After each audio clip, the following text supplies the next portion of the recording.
وَإِذَا حَكَمْتُمْ بَيْنَ النَّاسِ أَن تَحْكُمُوا بِالْعَدْلِ۔ ترجمہ کنز الایمان، اور یہ کہ جب تم لوگوں میں فیصلہ کرو تو انصاف کے ساتھ فیصلہ کرو۔ الحمدللہ رب العالمین، والصلاة والسلام علی سید المرسلین، اما بعد فاعوذ باللہ من الشیطان الرجیم، بسم اللہ الرحمن الرحیم۔ الصلاة والسلام علیک یا رسول اللہ وعلی آلک واصحابک یا حبیب اللہ۔ الصلاة والسلام علیک یا نبی اللہ وعلی آلک واصحابک یا نور اللہ۔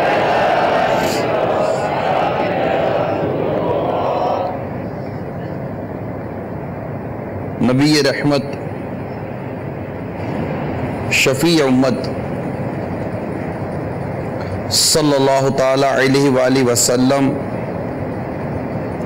پر درود و سلام پڑھنے کے بے شمار فضائل و برکات ہیں۔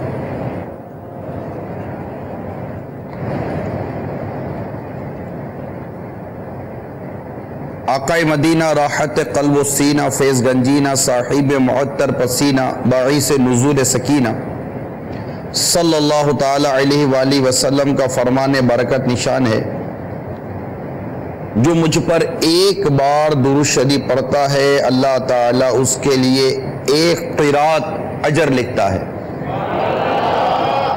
اور قرات احد پہاڑ جتنا ہے۔ صلو علی الحبیب صلی اللہ تعالی علیہ۔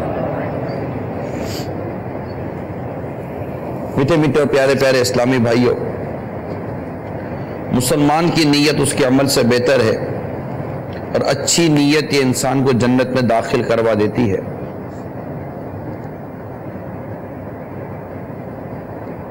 اللہ کی رضا پانے اور ثواب بڑھانے کے لیے آئیے پہلے کچھ اچھی نیتیں کر لیتے ہیں۔ امید ہے جتنی دیر تک بیٹھے رہیں گے اور جتنی اچھی نیتیں زیادہ ہوں گی، ثواب اسی قدر بڑھتا چلا جائے گا۔ اول تاخیر بیان میں شریک رہوں گا۔ اول تاخیر موبائل فون کا استعمال نہیں کروں گا۔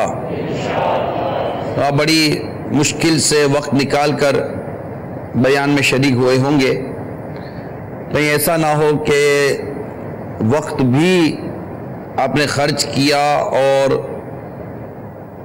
بیان سننے اور سمجھنے سے بھی رہ گئے، تو یہ نقصان کا اندیشہ ہے۔ لہٰذا مدنی نتیجہ یہی ہے کہ جب تک بیان جاری رہے براہ کرم ہو سکے تو موبائل فون جیب میں رکھ کر اس کو بھول جائیے، تاکہ توجہ کے ساتھ بیان سن سکیں۔ حسب موقع اللہ تعالیٰ کا جب نام پاک لیا جائے تو عز و جل کہہ لیا جائے، نبی پاک صلی اللہ علیہ وسلم کا اسم پاک لیا جائے تو درود پاک پڑھ لیں۔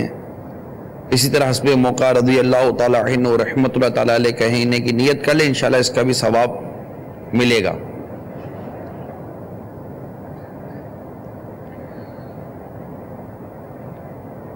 میں بھی نیت کرتا ہوں پہلا کلمۃ الحق، یعنی اللہ تعالیٰ کا کلمہ بلند کروں گا۔ نیت کرتا ہوں نیکی کی دعوت دوں گا، برائی سے منع کروں گا۔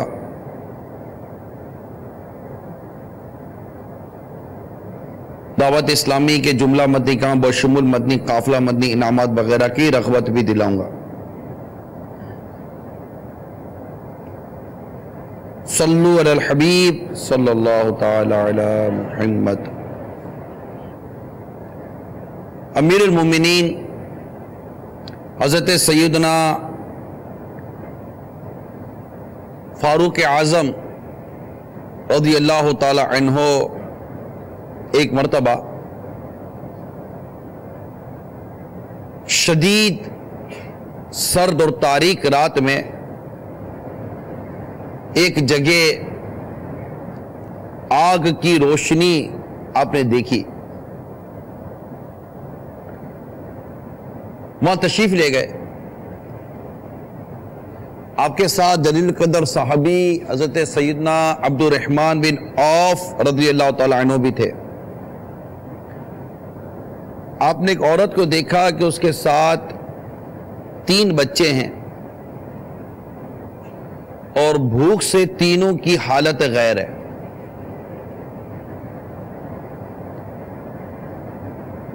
ایک بچہ رو رو کر کہہ رہا ہے کہ امی جان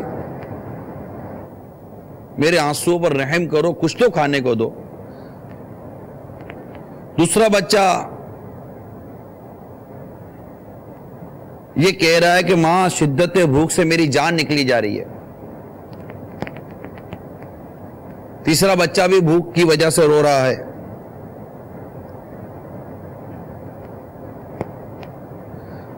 میرے آقا امیر المومنین سیدنا عمر بن خطاب یعنی فاروق اعظم رضی اللہ تعالی عنہ نے اس بات کی معلومات لی کہ ماجرا کیا ہے اور بچوں پر جو یہ بھوک اور اس گھر پر یہ جو غربت کا عالم ہے اس کا ذمہ دار کون ہے. تو جواب ملا کہ میری اس حالت کا ذمہ دار ہمارا امیر المومنین عمر بن خطاب ہے رضی اللہ تعالی عنہ. آپ نے ارشاد فرمایا کہ کیا کسی نے عمر تک یہ خبر پہنچائی ہے تمہارا یہ حال ہے؟ عورت نے جواب دیا کہ ہمارا حکمران ہو کر وہ ہم سے غافل رہے گا. یہ کیسا حکمران ہے جس کو اپنی رعایا کی کچھ خبر نہ ہو؟ یہ جواب سن کر سیدنا فاروق اعظم رضی اللہ تعالی عنہ مسلمانوں کے بیت المال میں تشریف لے گئے. جو بیت المال کے جو ذمہ دار تھے انہوں نے کہا امیر المومنین خیریت تو ہے؟ آپ نے کوئی جواب نہیں دیا. ایک آٹے کی بوری لی، گھی اور شہد کا ایک ڈبہ بیت المال سے لیا اور اپنے اس خادم سے فرمایا کہ اسے میری پیٹھ پر لاد دو. خادم نے عرض کی امیر المومنین فرمائے تو صحیح ماجرا کیا ہے؟ آپ نے فرمایا میں کہہ رہا ہوں کہ اسے میری پیٹھ پر لاد دو، میری پیٹھ پر ڈالو اس کو. اب اس نے تھوڑا سا ظاہر ہے امیر المومنین کی پیٹھ پر ڈالنے پر وہ تھوڑا جھجک رہا تھا. تو سیدنا امیر المومنین فاروق اعظم رضی اللہ تعالی عنہ نے بے ساختہ اسے فرمایا کہ تیری ماں تجھے کھو دے، یہ سامان میری پیٹھ پر لاد دے، کیا قیامت کے روز تم میرے گناہوں کا بوجھ اٹھاؤ گے؟ یہ کہہ کر آپ نے اپنی پیٹھ پر وہ سارا سامان لیا اور اس عورت کے گھر کی طرف چل دیے جس کے بچے بھوک کی وجہ سے موت کی آگوش میں جا رہے تھے. آپ اس گھر میں گئے، وہاں بیٹھے، خود ہی کھانا تیار کیا اور تیار کرنے کے بعد جب کھانا پک گیا تو اس کے اندر شہد اور گھی وغیرہ ملا کر اپنے ہاتھوں سے ان بھوکے بچوں کو کھانا کھلانا شروع کر دیا.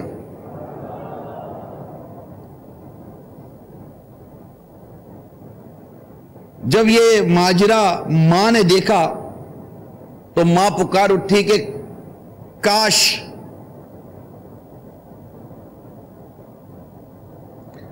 آپ ہمارے امیر المومنین ہوتے، ان سے زیادہ تو خلافت کے زیادہ مستحق تو آپ ہیں. سیدنا عمر فاروق اعظم رضی اللہ تعالی عنہ نے فرمایا، ان کو کہا کہ اللہ کی بندی، کل عمر کے پاس جا کر تم یہ شکایت پیش کرنا، وہاں تمہیں میں بھی ملوں گا۔ چنانچہ وہ وہاں سے نکلے اور ایک چٹان پر آ کر بیٹھ گئے۔ رات سردی کی تھی۔ سیدنا عبد الرحمن بن عوف رضی اللہ تعالیٰ عنہ آپ کے ساتھ تھے۔ عرض کی حضور واپس لوٹ چلیے، سرد رات ہے۔ آپ نے فرمایا، اے عبد الرحمن، میں اس وقت تک یہاں سے لوٹوں گا نہیں جب تک کہ ان بچوں کو ہنستے ہوئے کھیلتے ہوئے دیکھ نہ لوں۔ جب آپ نے یہ تمام معاملہ دیکھ لیے تو اگلے روز ان یتیم بچوں کی بیوہ ماں وہاں حاضر ہوئی جہاں امیر المومنین عوام کے ساتھ رابطے میں رہتے تھے۔ وہاں حضرت مولا مشکل کشا شیر خدا کرم اللہ تعالی وجہ الکریم اور حضرت سیدنا عبداللہ بن مسعود رضی اللہ تعالی عنہما یہ بھی وہیں ساتھ موجود تھے۔ اب یہ دونوں حضرات فاروق اعظم رضی اللہ تعالیٰ عنہ سے جب کلام کر رہے تھے تو امیر المومنین امیر المؤمنین امیر المومنین کہتے ہوئے کلام کر رہے تھے۔ اتنے میں وہ عورت آ گئی۔ جب اس عورت نے ان کا یہ کلام سنا کہ یہ کس کو امیر المومنین کہہ رہے ہیں، اور جب اس نے دیکھا کہ یہ تو اسی کو امیر المومنین کہہ رہے ہیں جس نے کل میرے گھر میں بیٹھ کر میرے گھر کا کھانا تیار کیا، اور میں نے جس کو کہا تھا کہ میری اس غربت کی ذمہ دار، اس غربت کا ذمہ دار تو عمر ہے رضی اللہ تعالیٰ عنہ، اب وہ آنکھ نہیں ملا پائے گی نا، وہ پنکھا سے کھڑے رہے، اس کو تو پاؤں تلے زمین نکل گئی کہ جس کو میں نے اتنی بڑی بات کہہ دی یہ تو میرے سامنے بیٹھے ہوئے ہیں۔ اچھا یہ وہی ہے کہ جس نے میرے گھر پر آ کر میرے بچوں کے لیے کھانا تیار کیا، اپنی پیٹھ پر سامان لاد کر میری غربت کو دور کرنے کی کوشش کی۔ اب وہ گھبرانی شروع ہوئی۔ فاروق اعظم رضی اللہ تعالیٰ عنہ نے اس کو ملاحظہ فرما لیا۔ آپ نے فرمایا کہ تو گھبرا مت، گھبرا مت، اور فرمایا کہ میں تجھے رب کی قسم دیتا ہوں تو اس جگہ سے مت ہٹنا جب تک کہ میرے ہاتھ اپنی شکایت نہ بیچ دے۔ جو تجھے مجھ سے شکایت تھی میں وہ شکایت اسے خریدنا چاہتا ہوں۔ اب وہ عورت گھبرانے لگی، لیکن آپ کا بس یہ تھا کہ مجھے شکایت بیچو، حتیٰ کہ آپ نے اپنے خاص جیب سے 600 درہم کے عوض وہ شکایت خرید لی، اور مولا علی کرم اللہ تعالی وجہ الکریم کو کاغذ قلم لانے کا حکم ارشاد فرمایا، اور یہ تحریر لکھوائی کہ ہم علی اور ابن مسعود اس بات پر گواہ ہیں کہ فلاں عورت نے اپنی شکایت امیر المومنین کے ہاتھ فروخت کر دی۔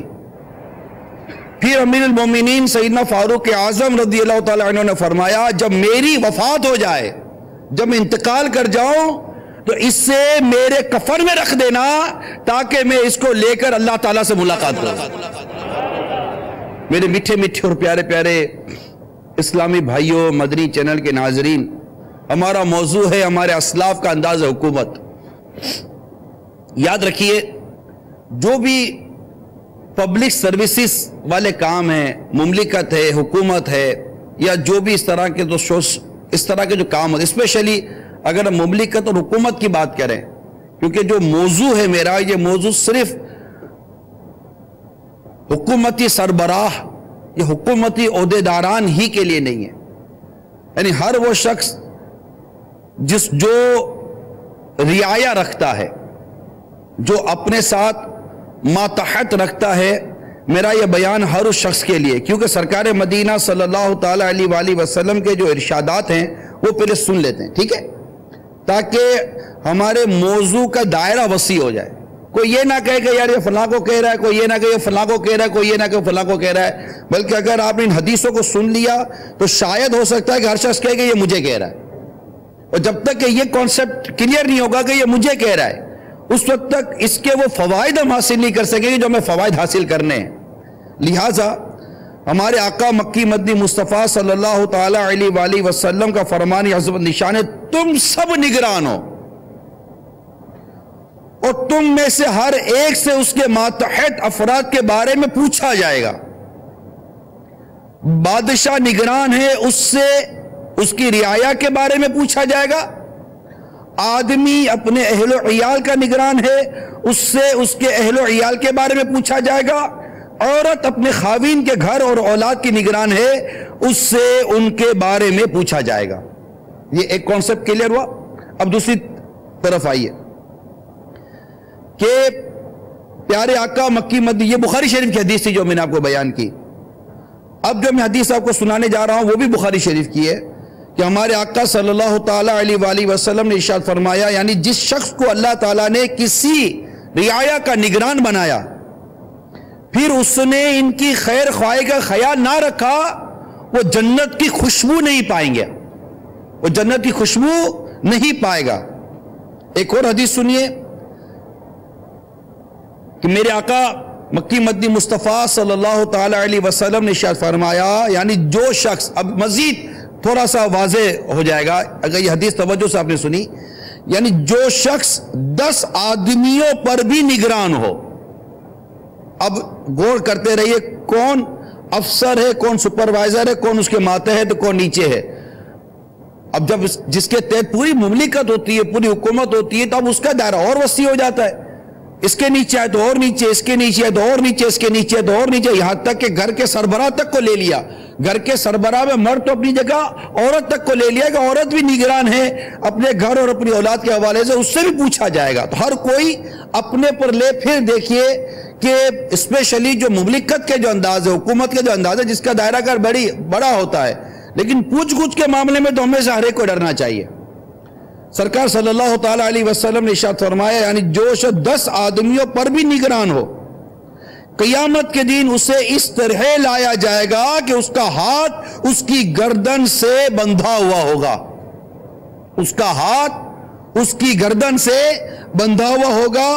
اب یا تو اس کا عدل اسے چھڑائے گا یا اس کا ظلم اسے عذاب میں مبتلا کرے گا.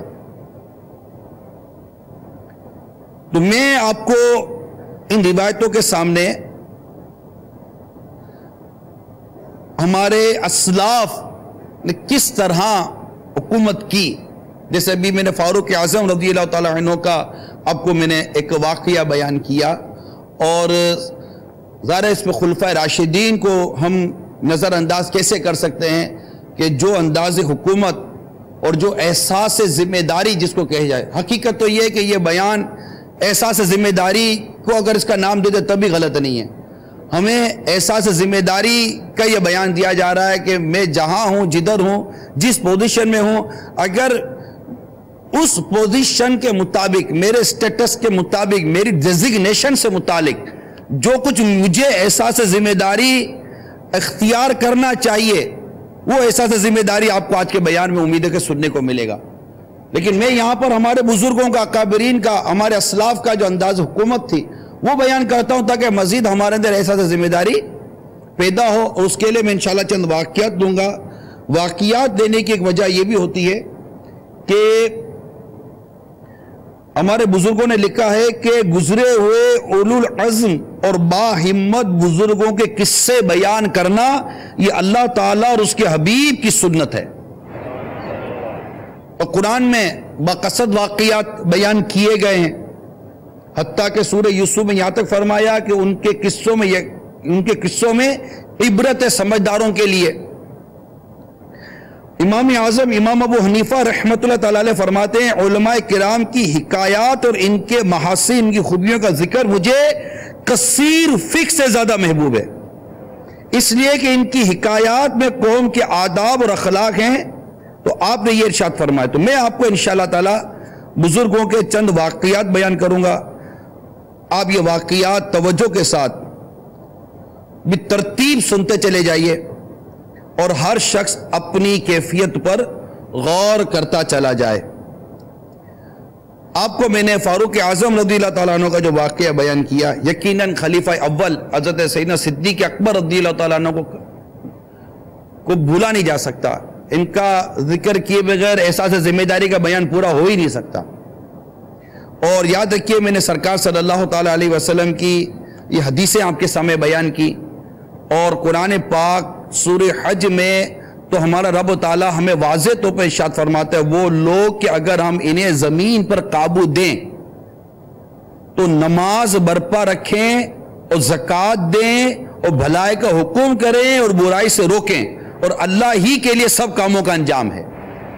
گویا کہ ایک اسلامی مملکت کا دستور العمل، قرآنی دستور العمل ہمیں بیان کیا جا رہا ہے۔ یہ سورہ حج کی آیت نمبر 41 کے اندر یہ مضمون موجود ہے۔ سیدنا فاروق اعظم رضی اللہ تعالیٰ عنہ کا ایک واقعہ ہے، مگر اس میں اصل بات صدیق اکبر رضی اللہ تعالیٰ عنہ کی ہے کہ ایک نابینا عورت تھی جو مدینہ منورہ کے قرب و جوار میں رہتی تھی۔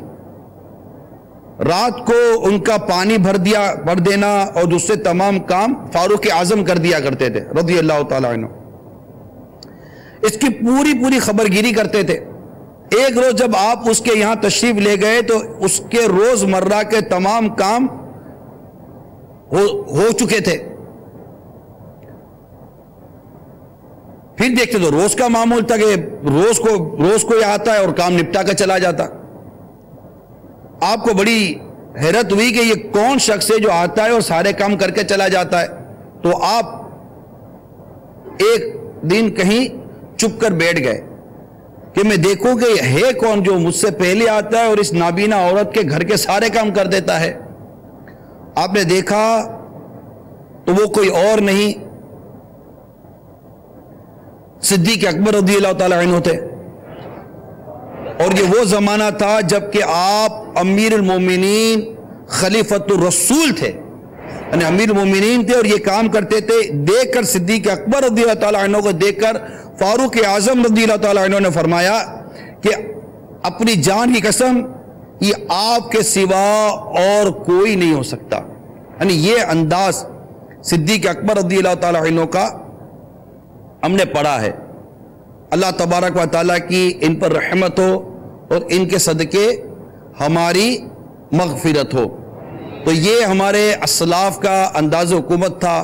سیدنا عثمان غنی رضی اللہ تعالیٰ عنہ کا ایک اپنا انداز حکومت تھا، ان کی اپنی احساس ذمہ داری تھی، اور انہوں نے اپنے دور میں دین متین کو دور تک پھیلایا، رعایا کا بہت خیال رکھا، اپنے ماتحت کا بہت خیال رکھا، اور ان کے اقتدار میں، ان کی حکمرانی میں مسلمانوں نے بڑی ترقی کی۔ لہذا ان سب کے الگ الگ چیدہ واقعات بیان کی جا سکتے ہیں، لیکن چونکہ وقت مختصر ہے میں ایک ایسی سیرت کی طرف چلتا ہوں کہ جسے پڑھ کر ہمیں خلفائے راشدین پہلے تو خلفائے راشدین کسے کہتے ہیں اس کی تھوڑی سی وضاحت کر دوں۔ چنانچہ میرے آقا اعلیٰ حضرت امام اہل سنت مجدد دین و ملت پروانہ شمع رسالت مولانا شاہ امام احمد رضا خان علیہ رحمت الرحمان سے خلافت راشدہ کے بارے میں جب پوچھا گیا تو آپ نے ارشاد فرمایا کہ خلافت راشدہ وہ خلافت کے منہاج نبوت یعنی نبوی طریقے پر ہو، جیسے حضرات خلفائے اربعہ یعنی چاروں خلفائے راشدین صدیق اکبر، فاروق اعظم، عثمان غنی اور مولا علی کرم اللہ تعالی وجہ الکریم رضی اللہ تعالی عنہما، یہ ہو گئے۔ پھر امام حسن مجتبی رضی اللہ تعالی عنہ، اور پھر آپ نے لیا امیر المومنین حضرت سیدنا عمر بن عبدالعزیز رضی اللہ تعالیٰ عنہ کو، اور فرماتے اور اب میرے خیال میں، اب اعلیٰ حضرت امام اہل سنت فرماتے کہ میرے خیال میں ایسی خلافت راشدہ امام مہدی کا ہی قائم کریں گے، اور غیب کا علم اللہ تعالیٰ کو ہے۔ تو یہ ملفوظہ شریف کے حوالے سے میں نے چاہا کہ آپ کو یہ عرض کر دوں۔ تو خلافت راشدہ میں سیدنا عمر بن عبدالعزیز رضی اللہ تعالی عنہ کو بھی لیا گیا ہے۔ چنانچہ میں اب یہاں پر ان کی سیرت کے کچھ پہلو بیان کرنے کی کوشش کروں گا۔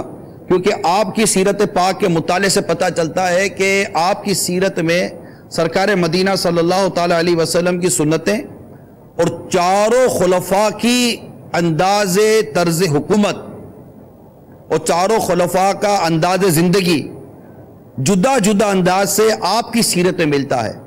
لہٰذا ایک ایسی سیرت کا انتخاب جو ہمیں بہت ساری ان سیرتوں کا مجموعہ نظر آئے، اسے مختصر سے وقت میں بیان کرنے کی میں کوشش کرتا ہوں، اور ان کے بھی مختصر واقعات اور اس سے بھی بالخصوص ان کی کیفیت، کیونکہ اقتدار یہ امتحان اور آزمائش ہے، چاہے کسی کے پاس بھی ہے، ایون کہ اگر شوہر بھی ہے وہ بھی امتحان و آزمائش میں کہ اس کو بھی بچوں کا حساب دینا ہے، اگر سیٹ ہے تو وہ بھی امتحان و آزمائش میں کہ اسے نوکروں کا حساب دینا ہے. اب جس سے جس سے اوپر چلتا چلا جائے گا منصب اور اقتدار اور قہر و تسلط اس کو ملتا چلا جائے گا، اور جتنے اس کے نیچے ماتحت آتے چلے جائیں گے وہ اسی قدر امتحان اور آزمائش میں شکار ہوتا چلا جائے گا. لہذا ہر ایک کو اپنے بارے میں غور کرنا ہے. میں یہاں پر آپ کی خلافت اور آپ کی کیفیت، سیدنا عمر بن عبدالعزیز رضی اللہ تعالیٰ عنہ کی خلافت اور اس میں آپ کی کیفیت، آپ کی عادات اور اطوار، اور ایک کامیاب حکمران کیسے بنے آپ. 30 ماہ 30 منتھس کے مختصر سے عرصے میں وہ کون سے اسباب تھے کہ آپ اتنا بڑا انقلاب لے کر آ گئے کہ سب کچھ بدل کے رکھ دیا. کیونکہ 2 اہم ترین رکن ہیں، ایک اچھی خلافت، ایک اچھی حکومت، ایک اچھے اقتدار کی 2 اہم ترین علامتیں ہیں، ایک امن، دوسری خوشحالی. اگر لا اینڈ آرڈر کی سچویشن آپ کے کنٹرول میں اور پبلک خوشحال ہے فائنینشلی طور پر اور کہیں آنے جانے میں کوئی خوف و خطر نہیں ہے تو سب مدینہ مدینہ ہے، ادروائز پرابلم. تو آئیے اب اس سامنے رکھی ان تمام چیزوں کو بھی دیکھیں کیسے ہوا. حضرت سیدنا عمر بن عبدالعزیز رضی اللہ تعالیٰ عنہ خلافت کی عظیم ذمہ داری کے اٹھانے سے بہت زیادہ گھبرا رہے تھے. چنانچہ آپ نے مسجد میں برسر ممبر پیشکش کی. اب یہ دیکھیے کتنے خوبصورت انداز ہے. خلافت کا اعلان ہو چکا، خلافت آپ کو پسند نہیں تھی، لیکن آپ سے بہتر کوئی شخص نہیں تھا جو خلیفہ بن سکتا تھا مسلمانوں کا. لہذا آپ کا نام اناؤنس ہوا جو آپ ایکسپیکٹ کرتے بھی تھے مگر ڈر رہے تھے اور چاہتے یہ تھے کہ میرا نام اعلان نہ ہو، مگر آپ کے نام کا اعلان ہو گیا. پھر فرمایا لوگوں میرے کندھوں پر خلافت کا بار گرا رکھ دیا گیا ہے، مگر میں اسے انجام دینے کی طاقت نہیں رکھتا، لہٰذا میری بیعت کا جو توق تمہاری گردن میں ہے اسے خود اتارے دیتا ہوں، تم جس سے چاہو اپنا خلیفہ بنا لو. جب حاضرین نے یہ سنا تو بے چین ہو گئے اور سب نے بیک زبان کہا ہم نے آپ ہی کو خلیفہ مقرر کیا، ہم آپ سے راضی ہیں، ہم سب آپ ہی کی خلافت اور متفق ہیں. آپ اللہ کا نام لے کر امور خلافت سر انجام دیں، اللہ تعالیٰ اس میں برکت دے.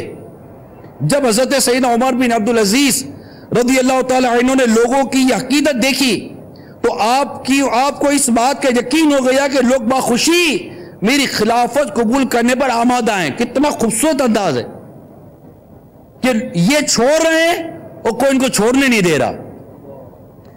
آپ نے اللہ تعالیٰ کی حمد و ثنا کی، سرکار مدینہ راحت قلب و سینہ صلی اللہ تعالیٰ علیہ وسلم درود و سلام پڑھے. اس کے بعد بیان فرمایا اے لوگو میں تمہیں اللہ سے ڈرنے کی وصیت کرتا ہوں. اب دیکھیے مسلمانوں کا حاکی، مسلمانوں کا حکمران اپنی رعایا کو کیا نیکی کی دعوت دے رہا ہے. اے لوگو میں تمہیں اللہ سے ڈرنے کی وصیت کرتا ہوں، تم تقوی اختیار کرو، اپنی آخرت کے لیے نیکیاں کرو. بے شک جو شخص آخرت کے لیے نیک عمل کرے گا اللہ تعالیٰ اس کی دنیاوی حاجات خود پورا فرما دے گا. اے لوگوں تم اپنے باطن کی اصلاح کی کوشش کرو، اللہ تمہارے ظاہر کی اصلاح فرمائے گا. موت کو کثرت سے یاد کرو اور موت سے پہلے اپنے لیے نیک اعمال کا خزانہ اکٹھا کر لو، موت تمام لذت ختم کر دے گی. اے لوگوں تم اپنے آبا و اجداد کے احوال پر غور و فکر کیا کرو، وہ بھی دنیا میں آئے اور زندگی گزار کر چلے گئے، اسی طرح تم بھی چلے جاؤ گے. اگر تم ان کے انجام کو یاد نہ رکھو گے اور موت تمہارے لیے بہت سختی کا باعث ہوگی، لہذا موت سے پہلے موت کی تیاری کر لو. اور بے شک یہ امت اپنے رب عز و جل، اس کے نبی صلی اللہ علیہ وسلم اور اس کی کتاب قرآن مجید کے بارے میں ایک دوسرے سے جھگڑا نہیں کرے گی، بلکہ ان کے درمیان عداوت و فساد تو درہم و دینار کی وجہ سے ہوگا، مال و دولت کی وجہ سے۔ اللہ کی قسم میں کسی ایک کو بھی نہ حق کوئی چیز نہ دوں گا۔ کیا فرماتے ہیں؟ اللہ کی قسم میں کسی کو ایک چیز بھی نہ حق نہ دوں گا، اور حقدار کو اس کا حق ضرور دوں گا۔ اس کے بعد فرمائے لوگوں اللہ عز و جل کی اطاعت کرو، تم پر اس کی اطاعت واجب ہے، جو اللہ کی اطاعت نہ کرے اس کی اطاعت ہرگز نہ کرو۔ جب تک میں اللہ کی اطاعت کرتا رہوں اس وقت تک تم میری اطاعت کرنا، اور تم دیکھو کہ معاذ اللہ عز و جل میں اللہ کی اطاعت نہیں کر رہا ہوں تو اس معاملے میں تم پر میری اطاعت ہرگز لازم نہیں ہے۔ سیدنا عمر بن عبدالعزیز رضی اللہ تعالی عنہ وہ خلیفہ بننے کے بعد مسلمانوں کے حقوق کی نگہداشت اور اللہ تعالیٰ کے احکامات کی تعمیل اور اس کا نفاذ شریعت، قرآن و حدیث کے احکام کا نفاذ، یہ دامنگیر تھی، کیونکہ حالات اتنے اچھے نہیں تھے۔ جب آپ خلافت پر آئے حالات اچھے نہیں تھے، پروٹوکول سسٹم تھا، سیکیورٹی سسٹم ایکٹیویٹ تھا،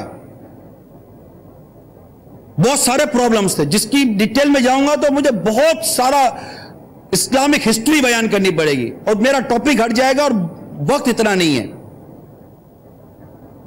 مگر آپ کو یہ ساری چیزیں درپیش تھی کہ کس طرح میں یہ حالات اور معاملات درست کروں۔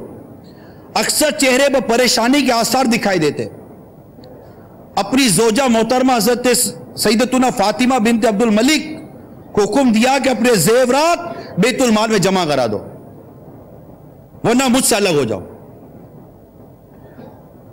وفا شیار اور نیک بیوی نے حکم کی تعمیل کی اور اپنے زیورات بیت المال میں جمع کروا دیے۔ گھر کے کام کاج کے لیے کوئی ملازمہ نہ رکھی، تمام کام خود کرتی۔ الغرض آپ کی زندگی درویشی، فقر اور استغنا کا نمونہ بن گئی، جبکہ خلافت سے پہلے عمدہ لباس، قیمتی لباس، عمدہ خوشبو، کر و فر کی زندگی تھی میرے سیدنا عمر بن عبدالعزیز رضی اللہ تعالیٰ عنہ کی۔ ایسا انداز تھا کہ اگر لمبا کرتا اگر آپ کے جوتے کی ایڑی کے نیچے، پاؤں کی ایڑی کے نیچے آ جائے تو اسے نکالتے نہیں تھے، کھینچ لیتے تھے۔ یہ انداز تھا سیدنا عمر بن عبدالعزیز رضی اللہ تعالیٰ عنہ کا، لیکن سب تبدیل ہو گیا۔ کیوں؟ کہ ذمہ داری پڑ گئی۔ احساس ذمہ داری کا یہ اظہار ان کا دیکھیے۔ آپ کی تمام تر کوشش اس بات پر لگ گئی کہ ایک بار پھر صدیق اکبر اور فاروق اعظم کی یاد تازہ ہو جائے رضی اللہ تعالیٰ عنہما۔ آپ نے اہل بیت کے ساتھ ہونے والی زیادتیوں کا ازالہ کیا، ان کی ضبط کی ہوئی جائیدادیں انہیں واپس کر دی، احیاء شریعت کے لیے کام کیا، بیت المال کو خلیفہ کے بجائے عوام کی ملکیت قرار دے دیا، اس کی حفاظت کا نہایت مضبوط انتظام کیا، اس پہ تحفے تحائف اور بیجا انعامات دینے کے طریقے کو ختم فرما دیا، ان ذمیوں سے حسن سلوک کی روایت اختیار کی۔ اس کے علاوہ بھی معاشی اور سیاسی نظام میں کئی اصلاحات کی۔ سیدنا عمر بن عبدالعزیز کا زمانہ خلافت اگرچہ صدیق اکبر رضی اللہ تعالیٰ عنہ کی طرح بہت ہی مختصر تھا، 30 ماہ 30 منتھ، لیکن عالم اسلام کے لیے تاریخی زمانہ تھا۔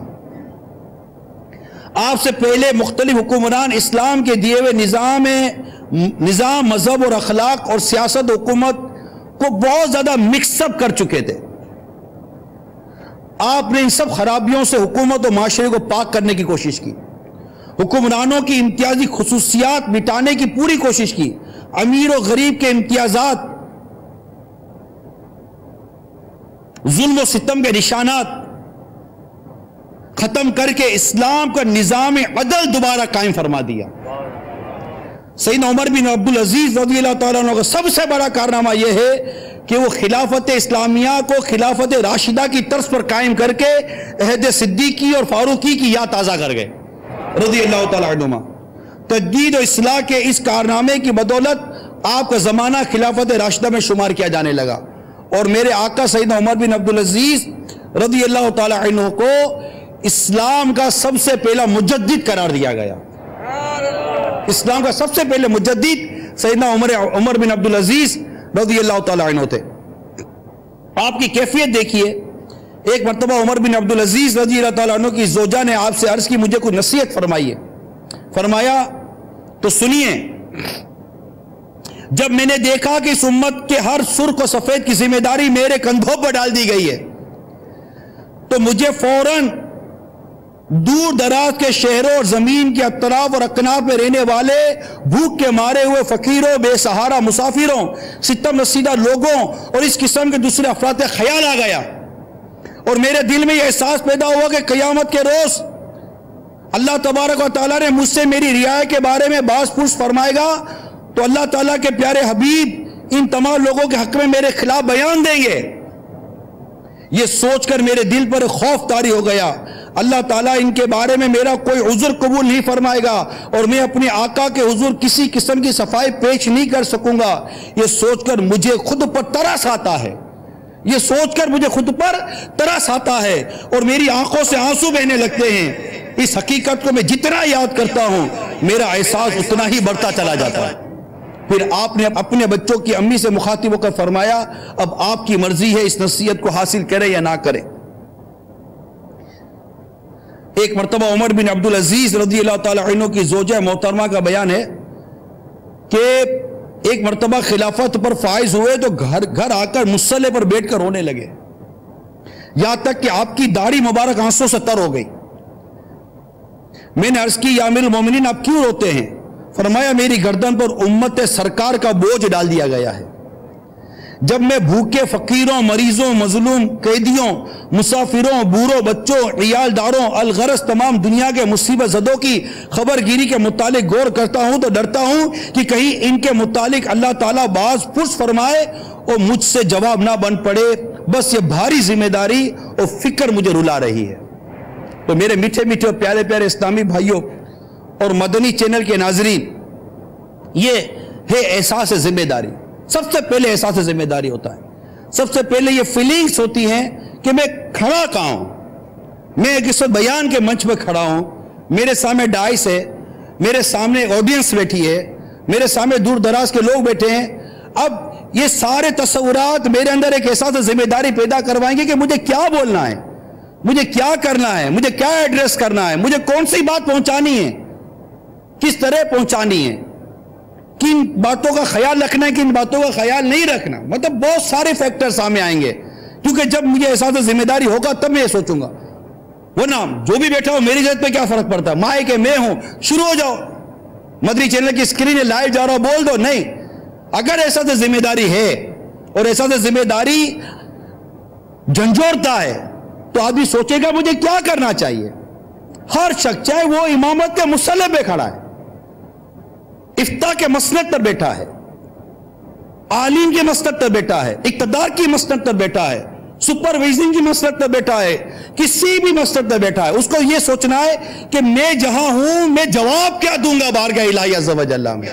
مالک یوم الدین، روز جزا کا مالک میرا رب کریم، جب اس کے حضور میری حاضری ہوگی تو میں ان تمام باتوں کا کیا جواب دوں گا. میرا کون سا عذر قبول کیا جائے گا، کون سا عذر قبول نہیں کیا جائے گا، میری کون سی بات سنی جائے گی، کون سی بات نہیں سنی جائے گی، میری کس بات پر مجھے سزا سنا دی جائے گی اور کس بات پر مجھے جزا دی جائے گی.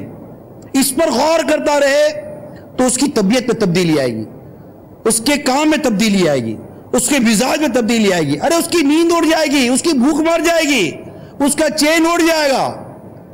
اقتدار یہ کانٹوں کی بار ہے، پھولوں کا سیج نہیں ہوتی. ذمہ داری یہ کانٹوں کی بار ہوتی ہے. اعلیٰ حضرت امام اہل سنت فرماتے فکر معاش مت بلا، ہولے معاش جا گزار، لاکھوں بلا میں پھنسنے کو روح بدن میں آئی کی. آپ کا انداز حکومت عمر بن عبدالعزیز رضی اللہ تعالیٰ عنہ کو سنیے. خلافت کا بار گرہ اٹھاتے ہی فرض کی تکمیل کے احساس نے آپ کی زندگی بدل کر رکھ دی. جب سلیمان بن عبد الملک کی تدفین سے فارغ ہو کر آپ قبرستان سے واپس آنے لگے تو سواری کے لیے عمدہ نسل کے کھچر اور ترکی گھوڑے پیش کیے گئے. پوچھا یہ کیا ہے؟ عرض کی یہ شاہی سواریاں ہیں جن پر کبھی کو سوار نہیں ہوا، ان کا مصرف یہ ہے کہ نیا خلیفہ ہی پہلی بار ان پر سوار ہوا کرتا ہے، چونکہ اب آپ ہمارے خلیفہ ہیں لہذا ان میں سے کسی کو قبول فرمائیے۔ مگر سیدنا عمر بن عبدالعزیز رضی اللہ تعالی عنہ ان میں سے کسی پر سوار نہ ہوئے، اپنے خادم خاص مزاحیم سے فرمایا میرے لیے میرا خچر کافی ہے، انہیں مسلمانوں کے بیت المال میں داخل کر دو۔ جب روانہ ہونے لگے تو ایک سپاہی نے آگے بڑھ کر عرض کی حضور چلیے میں آپ کے خچر کی لگام پکڑ کر ساتھ ساتھ چلتا ہوں۔ اپنے لیے آج کا دروازہ کھولتے ہیں، ایک protocol, that is called protocol system, میں آپ کی لگام پکڑ کر آگے چلتا ہوں۔ ارشاد اس کو منع فرمایا میں بھی تمہاری طرح ایک عام مسلمان ہوں۔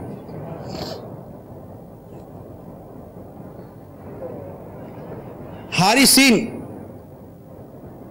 سیکیورٹی کے حوالے سے اس وقت پرابلمز تھے، 300 سیکیورٹی گارڈ ساتھ چلتے تھے آپ سے پہلے۔ آپ نے سب کو فرمایا کہ اگر 10 دینار تنخواہ ملے گی رہنا ہے تو رو ورنہ چلے جاؤ۔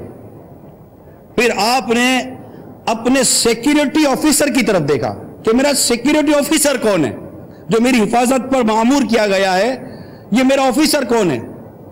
تو کتابوں میں لکھا ہے کہ جو سیکیورٹی انچارج تھا اس کو آپ نے معزول کر دیا۔ کیوں؟ کہ وہ سابق خلفاء کے کہنے پر خلاف شریعت سزائیں دیا کرتا تھا۔ پھر آپ نے عمر بن مہاجر انصاری کو اپنے پاس بلوایا، فرمایا کہ تم آج سے میرے سیکیورٹی آفیسر ہو۔ وجہ ان کو سیکیورٹی آفیسر کیوں بنایا؟ یہ وجہ ہم سب کے لیے بڑی کان کھول کر سننے والی بات ہے۔ ارشاد فرمایا تم جانتے ہو کہ میں تمہارے درمیان میں تمہیں ایک کیوں منصب دے رہا ہوں؟ تمہارا میرا رشتہ اسلامی رشتہ ہے۔ میں نے تمہیں کثرت سے تلاوت قرآن کرتے اور لوگوں سے چپ کر نوافل پڑھتے دیکھا تو نماز بہت اچھی پڑھتے ہو۔ یہ وجہ ہے کہ میں تمہیں اپنا سیکیورٹی آفیسر بناتا ہوں۔ خوف خدا والا بندہ اٹھایا اور اپنے ساتھ کھڑا کر دیا، جو خدا سے ڈرتا ہو، نماز پڑھتا ہو، قرآن کی تلاوت کرتا ہو، ایسا شخص اپنے ساتھ ملایا۔ سیدنا عمر بن عبدالعزیز رضی اللہ تعالیٰ عنہ کی ایک بہت اہم ترین بات جو میں بیان کرنے جا رہا ہوں، اگر یہ بات ہمارے ذہنوں میں بیٹھ جائے نا تو سارے معاملات ہمارے درست ہو جائیں۔ ہر ایک کو اس بات کے بارے میں غور کرنا چاہیے اور اگر ہو سکے تو اس مدنی پھول پر عمل سب کو کرنا چاہیے۔ جب آپ خلافت پر مقرر ہوئے، ہوتا ہے صاحبازوں کا، جب آدمی منصب پر آتا ہے نا تو چاروں طرف سے بھیڑ آ جاتی ہے۔ تو خلافت میں جب آپ بیٹھے تو لوگوں نے آپ کے قریب ہونے کی کوشش کی، یہ ہوتا ہے، ہر صاحب منصب اور مشہور آدمی کے لوگ قریب ہونے کی کوشش کرتے ہیں۔ تو آپ کے ساتھ بھی یہی ہوا، مگر آپ صرف نیک اور پرہیزگار لوگوں کو اپنی صحبت میں رکھتے تھے۔ جب ایک پرانے دوست کے بارے میں آپ سے پوچھا گیا تو فرمایا ہم نے اسے اس طرح چھوڑ دیا جس طرح ریشم اور نقش و نگار کو چھوڑ دیا ہے۔ اب مزید سنیے، حضرت سیدنا ابو حازم علیہ رحمہ فرماتے ہیں جب حضرت سیدنا عمر بن عبدالعزیز خلیفہ بنے، یہ بہت اہم مدنی پھول ہے میرے لیے بھی، آپ کے لیے بھی، تمام کے لیے، ہم سب کے لیے مدنی پھول ہے، اور یہ ہمیں نصیب ہو جائے نا مدینہ مدینہ ہو جائے۔ جب آپ خلافت پر فائز ہوئے تو فرمایا میرے لیے 2 نیک اور صالح مرد تلاش کرو، میرے لیے 2 نیک اور صالح مرد تلاش کرو۔ چنانچہ 2 حضرات تشریف لے آئے تو اب ان سے التجا کی، فرمایا نہیں، ان سے التجا کی، ریکویسٹ کی، کیا؟ آپ میرے ہر کام پر نگاہ رکھیے،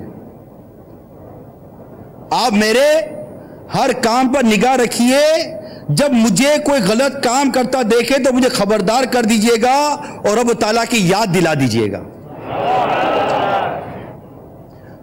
حضرت سیدنا عمر بن مہاجر رحمۃ اللہ تعالیٰ علیہ کا بیان ہے، سیدنا عمر بن عبدالعزیز رضی اللہ تعالیٰ عنہ نے مجھ سے فرمایا اے عمر، جب تم مجھے راہ حق سے ادھر ادھر ہوتے دیکھو تو میرا گریبان پکڑ کر جھنجھوڑنا، میرا